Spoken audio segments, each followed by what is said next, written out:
My name is Lena Hartman. I'm 30 years old. And a few weeks ago, I heard my own father say I was too embarrassing to be seen with my brother's future in-laws. I wasn't listening on purpose. I was standing in the hallway of my parents' house, holding a mug of coffee, when his voice carried clearly from the living room. "They're elite people," he said. "Lena will humiliate us. We can't risk that." He didn't sound angry. He sounded practical, like he was talking about a flaw in a plan, not his daughter. My brother had just gotten engaged to a billionaire heiress. The kind of woman you see in glossy resort magazines, smiling effortlessly under chandeliers. And suddenly, my quiet, data-heavy life in Austin became a problem. They didn't care that I spent my nights rebuilding hotel revenue models and fixing broken booking systems. They didn't care that businesses trusted me when their numbers stopped making sense. To them, I was still the awkward one, the girl who asked too many questions and never blended in. So while they packed designer outfits for a New Year's Eve engagement party at a luxury resort, I was told to stay home. "Keep it simple," my mother said. "It's better if you don't come," my brother added. They didn't want me at the party. They didn't want me near the people they called important. And they definitely didn't want anyone knowing I was part of the family. What none of them knew was that those same elite in-laws had already been working with me for months, under a different name, trusting my numbers to save their failing business. And on the night they tried to hide me, those people would be staring at a framed photograph, recognizing my face, and saying my name out loud.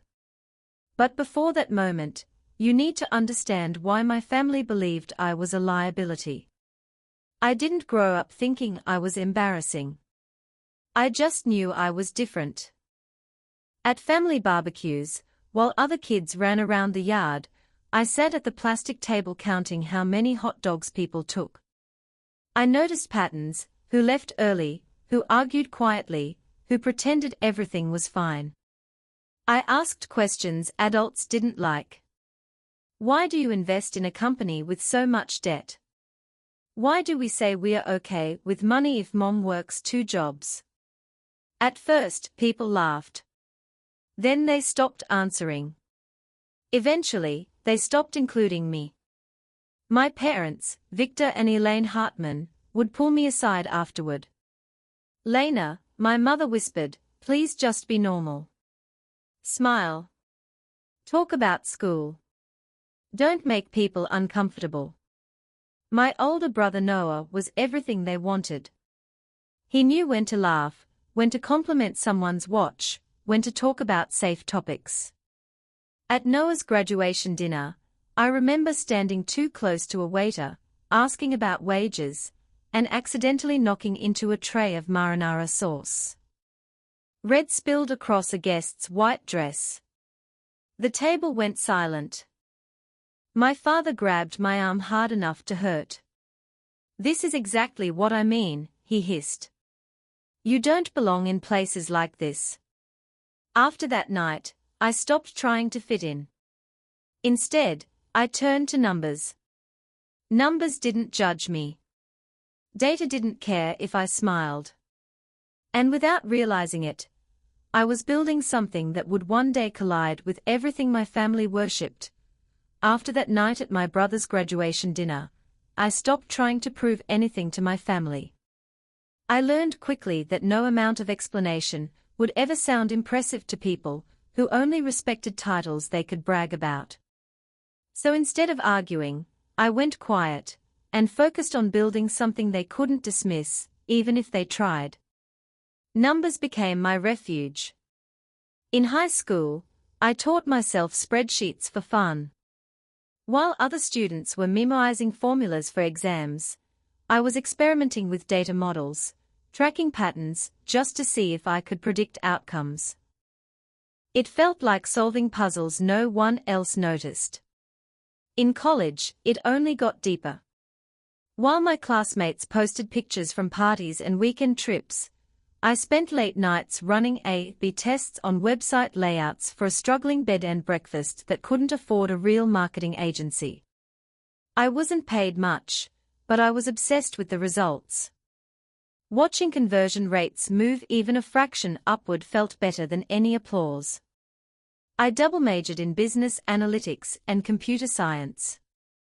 I learned how pricing psychology worked, how demand shifted with seasons, how small changes could ripple through an entire system.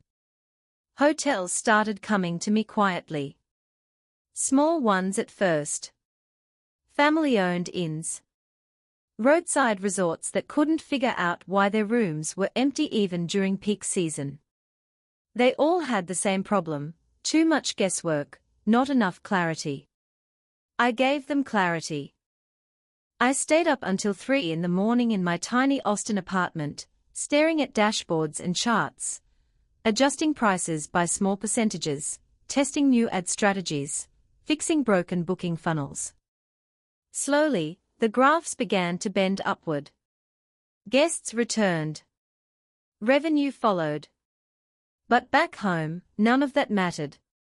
When I mentioned my first real client at a family dinner, my mother smiled politely. "So you're still doing that online thing?" she asked. My father waved it off like it was a phase. "It's temporary. She'll get a real job eventually." Meanwhile, my brother Noah went straight into corporate law after college.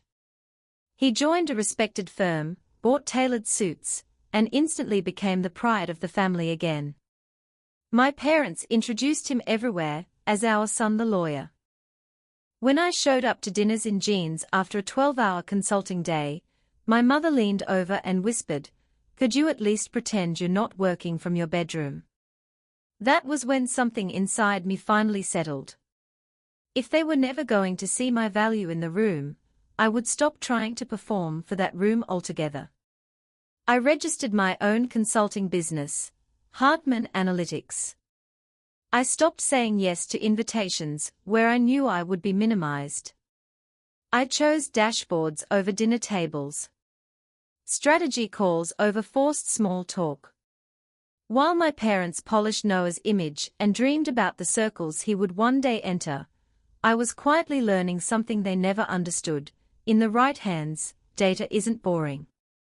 It's power. And soon, that power was about to pull me into a world far bigger than any dinner party they'd ever excluded me from. Because somewhere beyond Austin, a luxury resort empire was bleeding money, and desperate enough to trust someone like me, the email arrived on a sticky Austin afternoon when I was half asleep over my laptop. A half-finished spreadsheet glowing on the screen. Subject: urgent, mid-size luxury resort chain in trouble. Can you help? It was from a small agency I had freelanced for once before. Their tone wasn't casual. It was panicked. They had a client whose bookings had collapsed after the pandemic. A luxury resort brand with beautiful properties, huge marketing budgets, and no idea why guests weren't coming back. They needed someone who could look past the glossy reports and actually understand what was broken. The client was called Aurelius Resorts. At that moment, it was just a logo in an attachment. No faces. No history. Just numbers waiting to be understood. A few hours later, my phone rang. "This is Julian Aurelius," the voice said. Calm, controlled, but frayed at the edges. "We've been told you can make sense of chaos." He suggested we stay on audio only. No cameras. Their systems were unstable, he said. I didn't mind. I preferred working unseen. For the next hour, he laid it all out. Flagship properties running at half capacity. Competitors stealing market share. Millions spent on marketing with almost nothing to show for it. The last agency had produced beautiful presentations and zero results. "We need someone who understands data," Julian said. "Not someone who decorates it." I asked for access. Booking systems. Ad accounts. Website analytics. Within days, I was buried in years of data. And the patterns jumped out immediately. Their pricing was static in a market that had become brutally dynamic. Their ads targeted the wrong age groups in the wrong cities. Their website bled potential guests at checkout because the mobile form was nearly impossible to use. No one had looked closely enough to see it. So I built a plan. Dynamic pricing tied to real-time demand. Smarter targeting focused on high-intent travelers. Packages for remote workers, families driving instead of flying, guests staying longer rather than shorter. It wasn't safe. And I told them that. Julian went quiet on the line for a long moment. Then he said, "If your numbers are right, we have nothing left to lose." I made it riskier. I structured part of my fee as performance-based. If the plan failed, I would make almost nothing. If it worked, we both won. The first month, the graphs barely moved. The second month, they curved upward. By the third month, bookings surged. Revenue followed. One night, Julian called me later than usual. His voice sounded lighter than I had ever heard it. "You have no idea what you've done," he said. "You didn't just fix a problem. You saved us." They started talking about case studies. Internal celebrations. A wall at their flagship resort honoring the turnaround. "We want your name on it," Julian said. "Your face. Your work." I laughed it off and said I preferred staying behind the scenes. But I still sent a professional headshot, just in case. When the mock-up arrived, my breath caught. A gold frame. My photo. A plaque beneath it. Data and Growth Strategist, Lena Hartman. I closed the file before I could think too much about it. To me, it was just another quiet win. What I didn't know was that Aurelius Resorts was about to host a charity gala. And at that gala, my brother would meet the woman who would change everything. My brother called me 3 months after Aurelius Resorts stabilized. I knew something was coming the moment I heard his voice, bright, confident, rehearsed in that way it always was when he believed he was stepping into a bigger version of his life. "Are you free to grab coffee?" Noah asked. "I have news." We met at a sleek cafe downtown, all concrete floors and overpriced espresso. He walked in wearing a tailored suit even though it was a Saturday. That alone told me everything I needed to know. He didn't wait for small talk. "I'm engaged," he said, dropping the word between us like a trophy. I smiled automatically. "Congratulations." To Isabel Aurelius. The name landed wrong. My brain stalled for half a second. "Aurelius," I repeated carefully. "As in Aurelius Resorts." He grinned. "Yeah. Her family owns this massive luxury resort empire. They host charity galas, political fundraisers, all of it. Mom and Dad are losing their minds, in a good way." I nodded, keeping my face neutral. I had spent months inside that empire's numbers, quietly saving it from collapse. And in Noah's world, I was still 10 steps behind the image he was building. "That's great," I said. "I'm happy for you." We talked about the proposal, the ring, how our parents reacted. Of course, they were thrilled. This was exactly the kind of connection they'd always dreamed of, the golden doorway into a world they admired from a distance.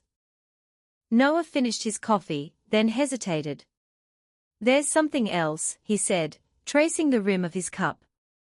My stomach tightened. "There's a New Year's Eve engagement party.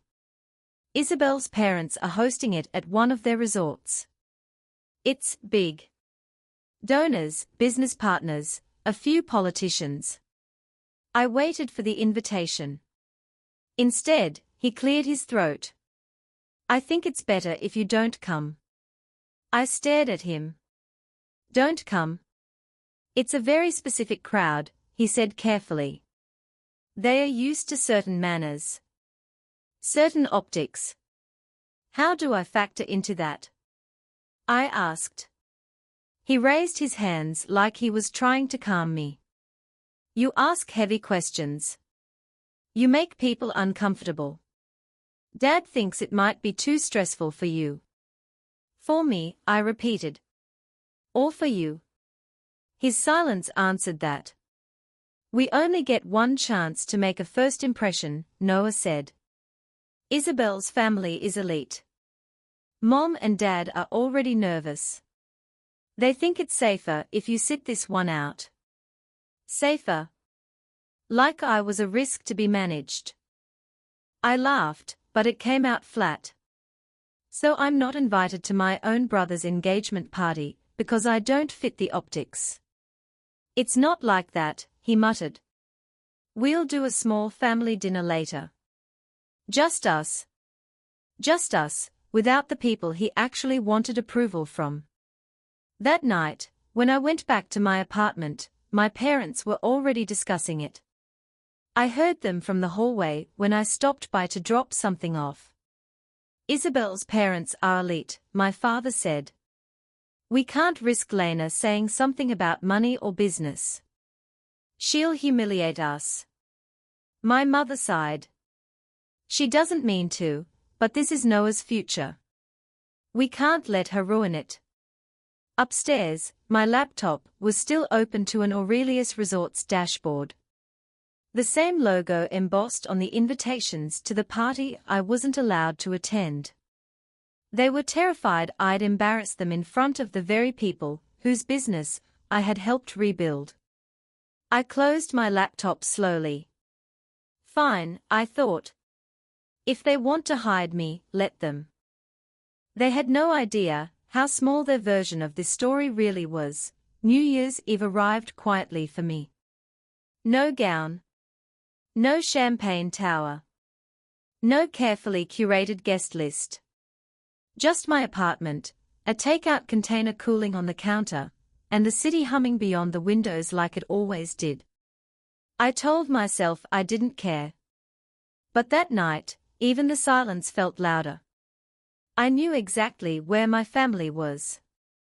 Aurelius Resorts' flagship property sat high above the coast, wrapped in glass and gold, designed to make people feel important the moment they stepped inside. I'd seen every blueprint. Every revenue forecast. Every risk report. I just wasn't welcome in the photos. Around 9 o'clock, my phone buzzed. A message from my mother. Hope you're having a relaxing night. We'll celebrate together soon. I didn't reply. Instead, I poured myself a glass of water and opened my laptop. Old habits. Comfort rituals. The Aurelius dashboard loaded automatically. Bookings were strong. Stronger than projected. Then another email slid into my inbox. From Julian Aurelius, subject, immediate, please call. I frowned. Julian never marked emails like that unless something was wrong. I called him immediately. His voice came through the line over muffled music and distant laughter. Lena, he said. I'm sorry to bother you tonight, but we have a situation. My chest tightened. What kind of situation? An investor, he said. A major one. He's here at the gala. He's threatening to pull out of our expansion funding by morning. I closed my eyes. Of course. What changed? I asked. He believes our growth numbers are inflated, Julian said. Someone told him the turnaround was temporary, a fluke created by short-term pricing tricks. I inhaled slowly. And you want me to I want you to explain it, Julian said. Right now.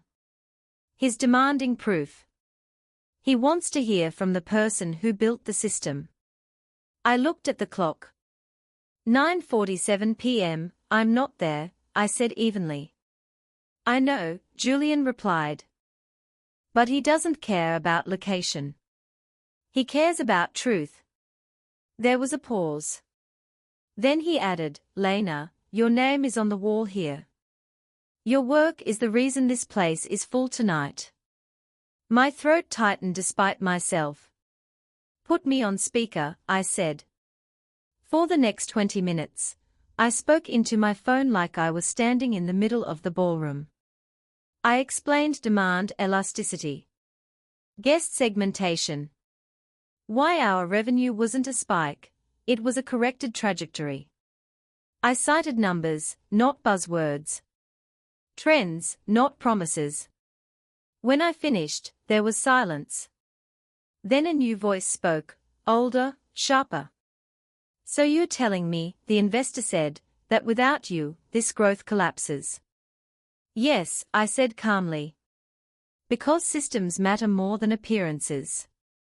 Another pause. Finally, Julian exhaled. He's staying, he said softly. Funding secured. I ended the call and leaned back in my chair, staring at the ceiling. Fireworks exploded somewhere outside, bright enough to light the room. At that exact moment, across the coast, my family was toasting a future built on status and surface. They had no idea that the empire hosting their celebration had just been saved, again, by the person they didn't want in the room. And they still had no idea who I really was. But they were about to find out. The morning after New Year's Eve felt unnaturally calm. Sunlight poured through my apartment windows like nothing monumental had happened the night before. No alarms. No frantic messages. Just the quiet hum of a city resetting itself. At 7:12 a.m., my phone rang. It was Julian. I owe you more than a thank you, he said without preamble. His voice sounded steady, resolved. The investor is staying, but with conditions. I sat up. What kind of conditions? He wants stability, Julian said. Not just systems. People. He wants assurance that the person who built the turnaround isn't invisible. I already knew where this was going. He's requiring us to formalize your role, Julian continued. Publicly. Executive level. He wants you named as lead strategy partner across the group. I stared at the wall, processing. That means press releases, he added. Board acknowledgement. Visibility. Visibility. The very thing my family had spent years trying to protect themselves from by pushing me aside. Let me think about it, I said. Of course, Julian replied. But Lena, this isn't just about recognition. It's about leverage. For all of us. After the call ended, I made coffee and let the weight of it settle. By noon, my mother called. Her voice was strained, careful. Why didn't you tell us you worked with Aurelius Resorts? I smiled faintly. So it had begun. It never came up, I said. That's not funny, she snapped. Isabel's parents were talking this morning. Apparently your name is on a wall there. I closed my eyes. Do you know how embarrassing that was? She continued. We looked like fools. Everyone knew but us. Everyone? I asked. Or just the people you wanted to impress? She didn't answer. A few minutes later, Noah texted. We need to talk. Now? We met at the same cafe as before. He looked different this time, less polished, more exposed. They were talking about you, he said the moment I sat down. At breakfast. Investors. Board members. People who don't throw names around lightly. I stirred my drink. And Isabel didn't know, he admitted. She didn't know you were that Lena. I looked up sharply. What do you mean? She knew the strategist existed, Noah said. She didn't know she was my sister. The irony almost made me laugh. Noah leaned forward. Why didn't you tell us? I met his eyes calmly. You never asked. You just decided who I was. He swallowed. They are saying the investor wants you publicly attached to the brand, he said. That you're essential. Yes, I said. I am. Silence stretched between us. Finally, Noah spoke. Isabel's parents want to meet you. I raised an eyebrow. Do they? He nodded. They think it would be appropriate. Appropriate. The word tasted different now. I stood, picking up my bag. Tell them I'll consider it. That afternoon, Julian's email arrived with a formal offer attached. Title: Equity. Authority.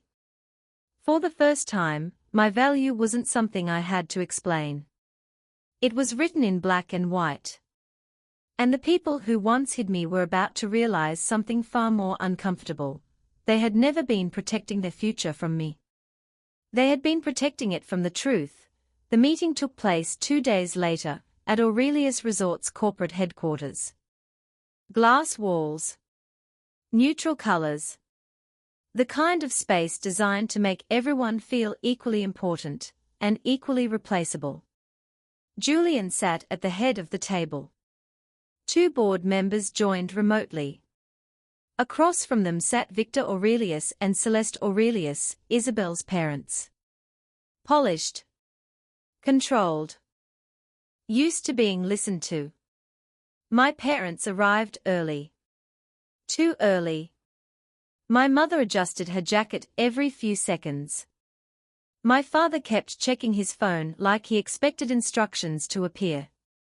Noah and Isabel came in together. Isabel looked curious, not cold. That mattered more than anyone realized. Then Julian gestured toward the empty chair beside him. For our lead strategy partner, he said. I took the seat. The room shifted. Victor's eyes narrowed, not in anger, but in calculation. Celeste tilted her head slightly, studying me like a variable she hadn't accounted for. Julian didn't waste time. Lena Hartman designed and executed the recovery strategy that stabilized Aurelius Resorts, he said. She rebuilt our pricing systems, demand models, and long-term growth framework. He tapped the screen behind him. Charts appeared. Clean. Inarguable. Our investor has made continued funding contingent on her formal involvement, Julian continued. Which is why she is now publicly attached to the brand. Silence followed. My mother's face drained of color. My father stared at the table. Noah didn't look at me at all. Victor finally spoke. You prefer to work quietly, he said. Yes, I replied.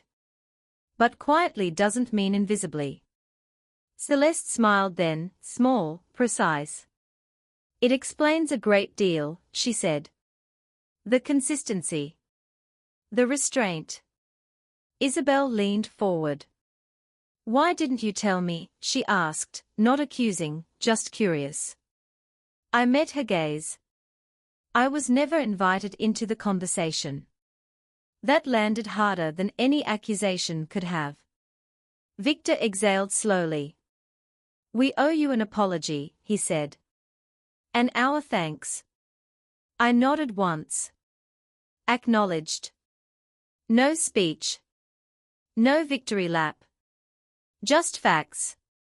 The meeting wrapped quickly after that. Contracts finalized. Timeline set. Authority clearly defined. As people stood to leave, my mother reached for my arm. "We didn't know," she whispered. I gently removed her hand. "You didn't want to." She flinched, but said nothing. Noah lingered behind, uncertainty etched into his face. "You could have told me," he said quietly. "I could have," I agreed. "But I didn't owe you proof." He nodded slowly, like someone finally understanding a language he'd ignored for years. Outside, the afternoon sun reflected off the building's glass facade. I paused, breathing in the moment, not triumphant, just settled. I hadn't raised my voice. I hadn't demanded respect. I hadn't chased approval. I simply stood where my work had already placed me. And in the end, that was enough. Because power doesn't announce itself. It arrives quietly and lets the room adjust.